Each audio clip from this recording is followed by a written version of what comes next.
বিকেলে চায়ের সাথে ঝটপট বানিয়ে নিতে পারেন এই বিস্কুটগুলো। আর আমার বিস্কুটগুলো দেখুন কতটা পারফেক্ট হয়েছে, আর দেখতে কত সুন্দর লাগছে দেখুন।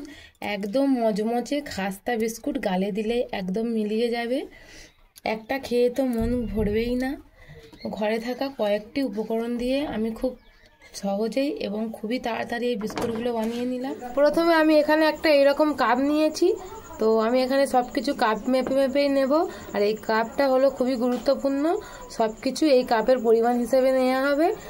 আমি বিস্কুটটা বানানোর জন্য প্রথমে এখানে নিয়েছি হাফ কাপের থেকে একটু বেশি পরিমাণে তেল। তেলটা আমি এখন ঢেলে দিচ্ছি। আমি এখানে 1 কাপ পরিমাণ তেল ব্যবহার করিনি, তার কারণ এখানে আমি কিছুটা ঘি যোগ করব। আর ঘি দিয়ে দেবো 2 চামচ।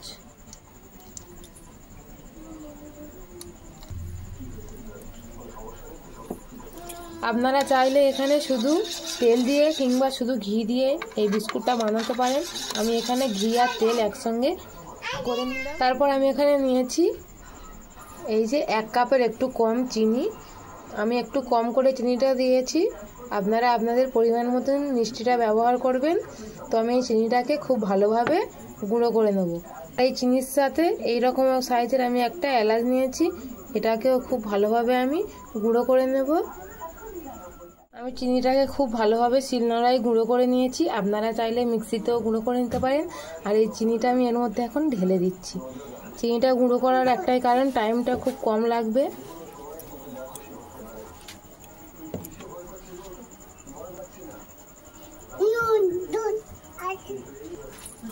চিনিটা আমি খুব ভালোভাবে এই যে তেলের সঙ্গে মিশিয়ে নিচ্ছি।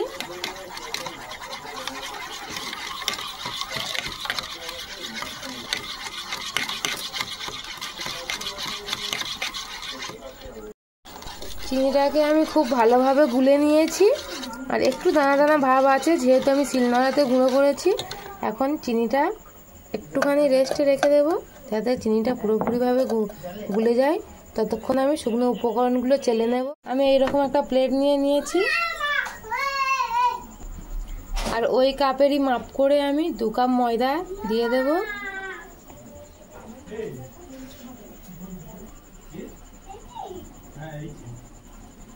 দিয়ে দেবো অল্প একটুখানি বেকিং পাউডার। এখানে বেকিং সোডাটা ব্যবহার করা যাবে না। এবার সবগুলোকে খুব ভালোভাবে আমি চেলে নিচ্ছি। আপনারাও চেষ্টা করবেন এইভাবে চেলে নেওয়া, তাতে ব্যাটারটা খুব স্মুথলি হবে।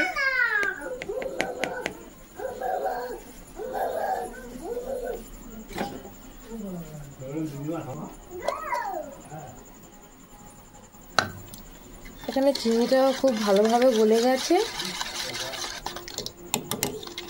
এবার আমি এর মধ্যে চেলে রাখা ময়দাটা দিয়ে দেব।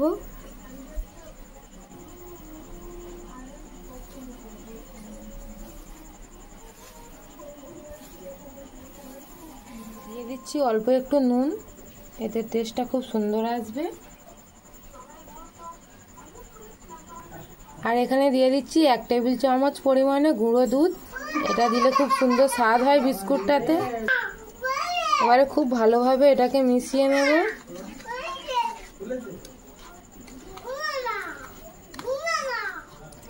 এই হ্যান্ড উইক্সটা দিয়ে খুব ভালোভাবে মিশিয়ে নেওয়া হয়ে গেছে। এবার আমি হাত দিয়ে মিশিয়ে নেব। হাত দিয়ে মিশিয়ে একটা ডো এর মতন করে নেব। এই যে দেখুন মাখতে মাখতে একটা খুব সুন্দর ডো এর মতন হয়ে গেছে, আর কতটা স্মুথ হয়েছে দেখুন এটা। আর মনে রাখবেন এই বিস্কুটের ডোয়ের মধ্যে কিন্তু একটুকুও জল ব্যবহার করা যাবে না। যদি এই ডোটা টাইট টাইট মনে হয় আবারও একটু তেল বা ঘি দিয়ে দেবেন। এবার এটাকে আমি রেখে দিচ্ছি একটা সাইডে। ততক্ষণ আমি যে পাত্রতে বিস্কুটটা বেক করব সেটাকে রেডি করে নেব। আমি এরকম একটা স্টিলের থালা নিয়েছি, এটার মধ্যে আমি বিস্কুটগুলোকে বেক করে নেব। সেই জন্য প্রথমে এর মধ্যে দিয়ে দিচ্ছি একটু সাদা তেল।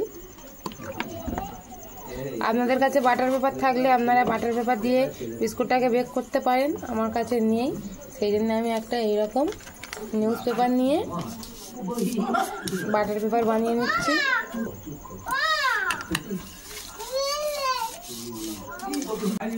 এই দেখুন একদম বাটার পেপারের মতো হয়ে গেছে।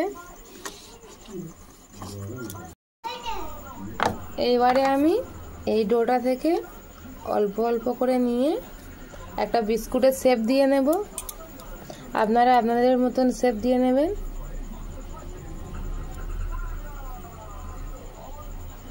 আমি এইরকম চারকোনা লম্বাভাবে একটা শেপ দিয়ে দিচ্ছি।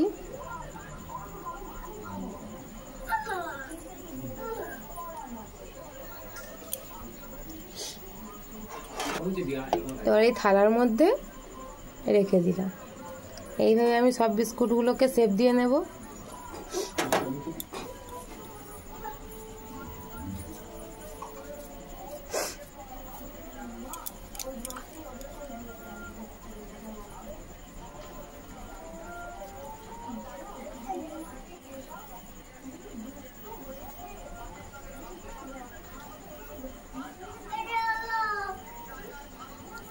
যেমন আবারও একটা বিস্কুটের শেপ দেওয়া হয়ে গেল।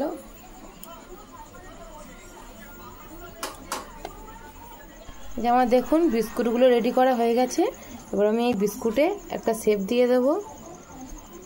এই শেপটা দেওয়া কিন্তু একদমই অপশনাল, আপনাদের ইচ্ছা হলে দিয়ে দিতে পারেন, না হলে নাও দিতে পারেন। শেপটা দিলে খুব সুন্দর দেখতে লাগে, সেই জন্য আমি এখানে শেপটা দিয়ে নিচ্ছি। আর এই দেখুন কতটা সুন্দর দেখতে লাগছে। আবারও একটা বিস্কুটকে শেপ দিয়ে দিচ্ছি।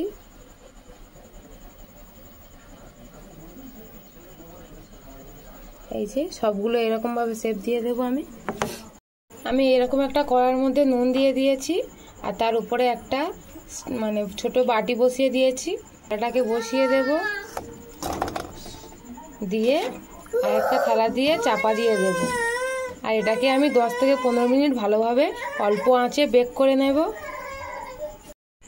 এই যে দেখুন বন্ধুরা, বিস্কুটটা আমার হয়ে গেছে। আর কতটা ফুলে উঠেছে দেখুন বিস্কুটগুলো। এটা এখন গরম আছে, একটু ঠান্ডা করে নেব, কারণ বিস্কুট গরম থাকা অবস্থায় নরম থাকে। বিস্কুটগুলোকে ঠান্ডা করে নিয়ে আমি দেখাচ্ছি। আমি বিস্কুটগুলোকে খুব ভালো করে ঠান্ডা করে নিয়ে একটা প্লেটের মধ্যে তুলে নিয়েছি। আর দেখুন বিস্কুটগুলো কতটা সুন্দর হয়েছে। বিস্কুটগুলো ঘরে থাকা উপকরণ দিয়েই ঝটপট বানানো হয়ে যায়। আর বিস্কুটটা নিচের দিকটাও দেখুন কতটা সুন্দর লাগছে। ঠান্ডা হয়ে যাওয়ার পর এই বিস্কুটগুলোকে আপনারা একটি এয়ারটাইট কন্টেনারে করে 2 থেকে 3 মাস ধরে সংরক্ষণ করে রাখতে পারেন। খেতে তো ভীষণ ভালো লাগে বিস্কুটগুলোকে, একটা খেয়ে তো মন ভরবে না, মুখে দিলে একদম মিলিয়ে যাবে। এই যে দেখুন বিস্কুটগুলো কতটা মুচমুচে হয়েছে, এই দেখুন একদম মিলিয়ে যাবে গালে দিলেই।